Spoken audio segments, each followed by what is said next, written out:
எல்லாருமே மிளகா தனியா வீட்டில் வந்து அரைச்சி வச்சுப்போங்க. பட் மோஸ்ட்டாக வந்து ஆஃபீஸ் போகிறவங்களால அரைக்க முடியாது. பட் இது வந்து பார்த்திங்கன்னா மந்த்லி ஒன்ஸ் இல்லைனா 3 மந்த்ஸ் ஒன்ஸ் தான் நம்ம வந்து செய்ய போகிறோம். கண்டிப்பாக ஒரு 1 ஹவருக்கு மேலே ஆகாது. ஸோ இதை ட்ரை பண்ணுங்கள். குழம்பும் நல்லாயிருக்கும், கெமிக்கல் இல்லாமலும் இருக்கும். நம்ம கடையில் வாங்கி யூஸ் பண்ணுறதை விட நம்ம வீட்டில் அரைச்சி யூஸ் பண்ணுறது ரொம்ப நல்லதுங்க.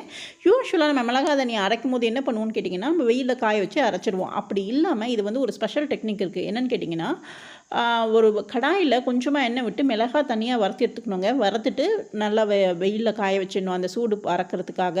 அதுக்கப்புறம் தனியாவை தனியாக வறுத்துட்டு நல்லா ஸ்லோ ஃப்ளேமில் வச்சு வறுக்கணுங்க. ஃபாஸ்ட்டாக வச்சு வரக்கூடாது. அப்போ தான் வந்து தீயாது நல்லா பொன்னிறமாக வறந்து வரும்.